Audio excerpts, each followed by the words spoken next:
बिकॉज़ मुझे पास्ट लिखना था और ऐसा ही लिखना था।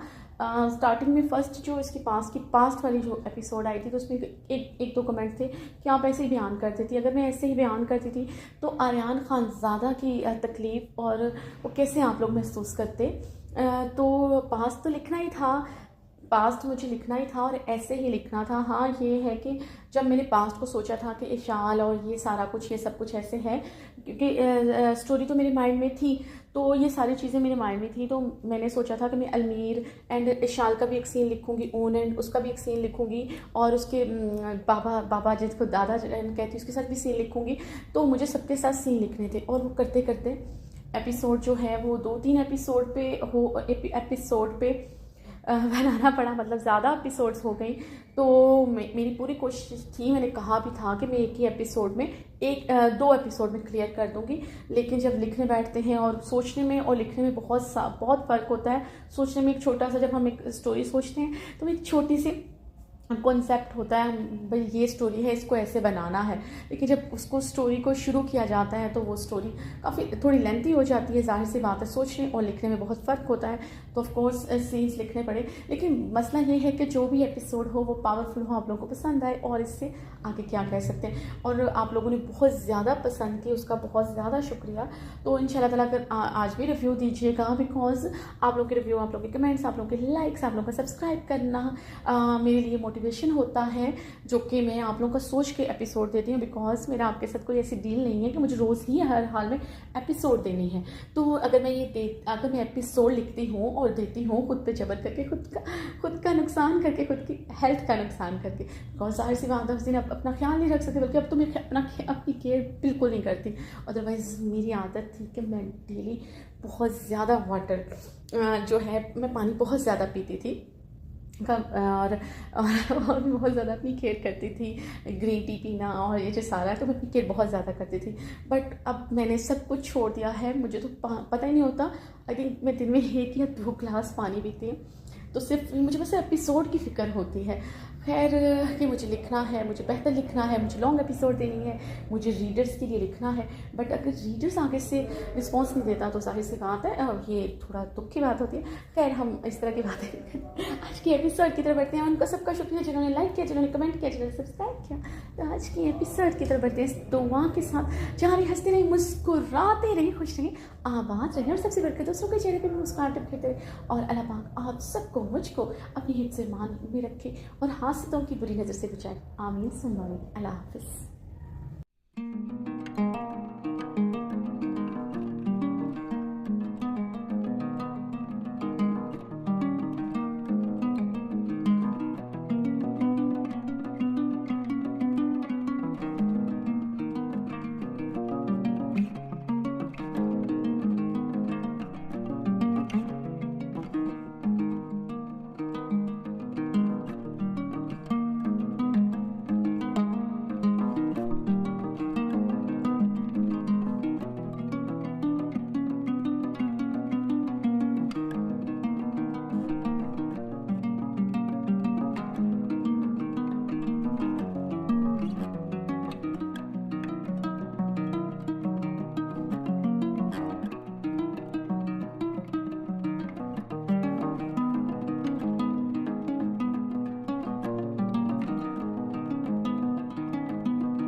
है।